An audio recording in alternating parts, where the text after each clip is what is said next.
सर्वांना नमस्कार. या व्हिडिओ सत्रात आपण फ्यूज, एमसीबी आणि ईएलसीबी बद्दल चर्चा करूया. या व्हिडिओ सत्राच्या शेवटी तुम्ही फ्यूज, एमसीबी आणि ईएलसीबी सह सर्किट कनेक्ट आणि चाचणी करण्यास सक्षम असाल. फ्यूज म्हणजे काय? फ्यूज हा प्रत्येक इलेक्ट्रिकल सर्किटमध्ये संरक्षण आणि सुरक्षिततेसाठी वापरला जाणारा एक स्वयं विनाशकारी घटक आहे. हे सर्वात सामान्यांपैकी एक आहे.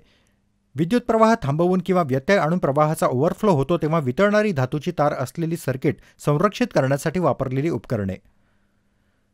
जेव्हा जेव्हा इलेक्ट्रिकल सर्किटमध्ये कोणताही बिघाड होतो तेव्हा फ्यूज स्वतःचा नाश करून सर्किटला वीज पुरवठा खंडित करतो किंवा व्यत्यय आणतो. सोप्या भाषेत, फ्यूज हा अत्यंत कमी वितळ बिंदू असलेल्या सामग्रीचा बनलेला वायरचा तुकडा आहे, जो दोष प्रवाहामुळे तापमान वितळण्याच्या बिंदूवर पोहोचताच वितळतो. 10व्या आणि 12व्या शतकादरम्यान चीनी लोकांनी प्रथम फ्यूजचा वापर केला. सहसा विद्युतीय सर्किट्समध्ये दोष विद्युत प्रवाह किंवा शॉर्ट सर्किट करंटच्या ओव्हरफ्लोमुळे होतो. Circuit, short circuit, ground faults आणि आर्क फॉल्ट्स ओव्हरलोड केल्याने ओव्हरकरंट होऊ शकतो, ज्यामुळे उपकरणे इत्यादींना नुकसान होऊ शकते.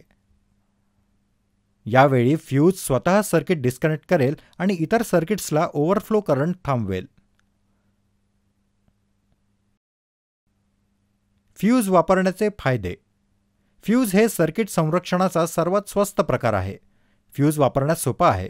शून्य देखभाल. ज्वाला, वायू, धूर किंवा आवाज निर्माण न करता फ्यूजद्वारे प्रचंड शॉर्ट सर्किट्स करंट थांबवता येतात. फ्यूज कसे कार्य करते? विद्युत प्रवाह नेहमीच हीटिंग इफेक्टचे कारण असते. फ्यूज इलेक्ट्रिक करंटच्या हीटिंग इफेक्टवर चालते, जे विद्युत प्रवाह कंडक्टरमधून वाहते आणि टक्कर झाल्यामुळे उष्णता निर्माण करते तेव्हा उद्भवते. व्युत्पन्न उष्णतेचे प्रमाण कंडक्टरमधील विद्युत प्रवाहाच्या प्रमाणात असते. उच्च प्रवाहामुळे उच्च तापमान उष्णता निर्माण होते. चला एका उदाहरणाने सुरुवात करूया. गृहीत धरा की तुम्ही पावसात घरात दूरदर्शन पाहत आहात.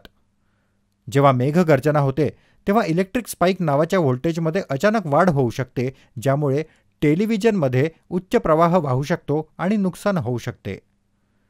तुम्ही दूरदर्शनला फ्यूजने जोडल्यास उच्च प्रवाह उष्णता निर्माण करेल आणि त्याचवेळी फ्यूज वितळेल, ज्यामुळे सर्किट बंद होईल आणि दूरदर्शनचे नुकसान होण्यापासून संरक्षण होईल. फ्यूजेसचे प्रकार. विविध फ्यूज प्रकार येथे सूचीबद्ध आहेत. डीसी फ्यूज, एसी फ्यूज, काडतूस फ्यूज, उच्च voltage fuse, thermal fuse, automotive, blade fuse किंवा बोल्ट प्रकारचे फ्यूज. डी प्रकार काडतूस फ्यूज किंवा डी प्रकार फ्यूज, रिवायर करण्यायोग्य फ्यूज, रिसेट करण्यायोग्य फ्यूज.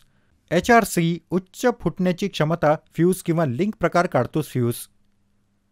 कमी व्होल्टेज फ्यूज, काडतूस फ्यूज, फ्यूज सोडा. सर्किटमध्ये फ्यूज कसा जोडला जातो?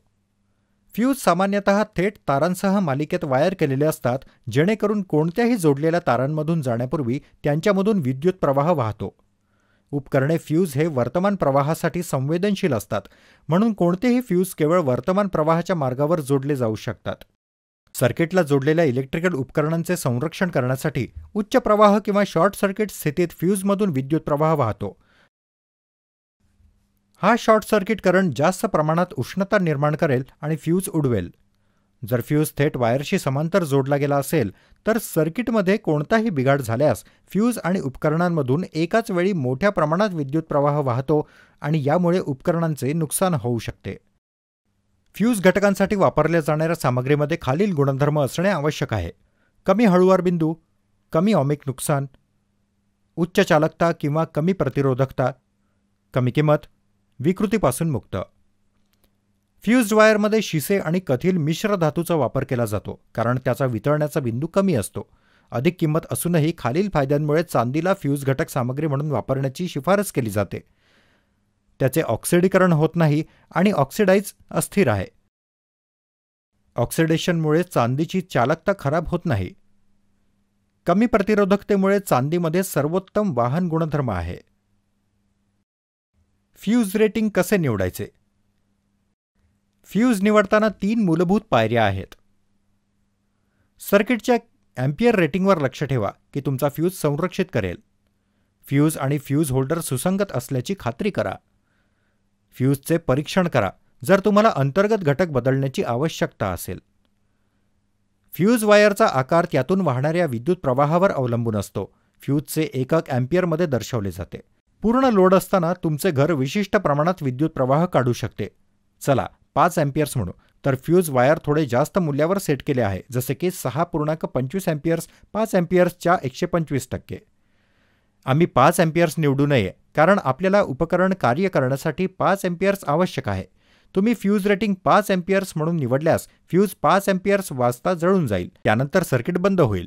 म्हणून 5 अँपिअर्सपेक्षा किंचित जास्त मूल्य निवडा. तुम्हाला फ्यूज वायर 5 अँपिअर्सच्या वर वितळायची आहे, जेणेकरून तुमचे डिव्हाइस खराब होणार नाही.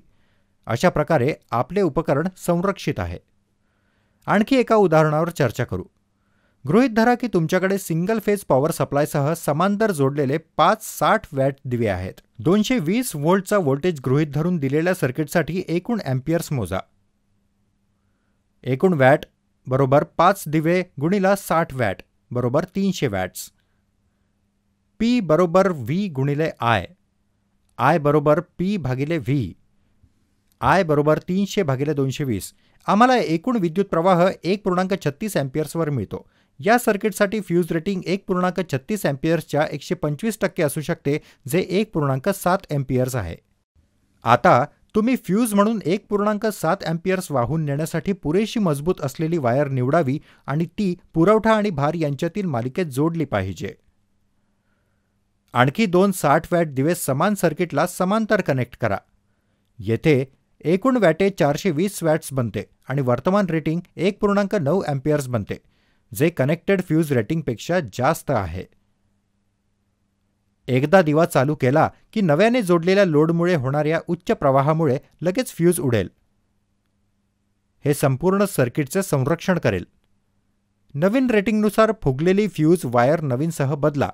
2.375 अँपिअर हे 1.9 अँपिअर्सच्या 125% आहेत. त्यामुळे 2.375 अँपिअर्स करंट वाहून नेण्यासाठी फ्यूज वायर ठेवा. विविध उपकरणे आणि उपकरणांसाठी विविध प्रकारचे फ्यूज उपलब्ध आहेत. सामान्यतः वापरल्या जाणाऱ्या फ्यूजचा प्रकार म्हणजे कारतूस फ्यूज घरांमध्ये मुख्य स्विच बोर्डवर सर्वत्र आढळतात. उडालेला फ्यूज कसा बदलायचा याबद्दल चर्चा करूया. प्रथम, ग्राहक युनिट बंद असल्याचे सुनिश्चित करा. फ्यूज वायर फ्यूज वाहकाच्या वरच्या आणि तळाशी 2 स्क्रू टर्मिनल्सद्वारे ठेवली जाते. हे टर्मिनल अनस्क्रू करा, परंतु स्क्रू काढू नका. नंतर उडलेली फ्यूज वायर होल्डरमधून काढून टाका. योग्य रेटिंग असलेली फ्यूज वायर निवडा. पुरेशी तार घ्या आणि ती एका टर्मिनलमधून दुसऱ्या टर्मिनलवर जा आणि 2 स्क्रूभोवती गुंडाळा, थोडी कमी राहून.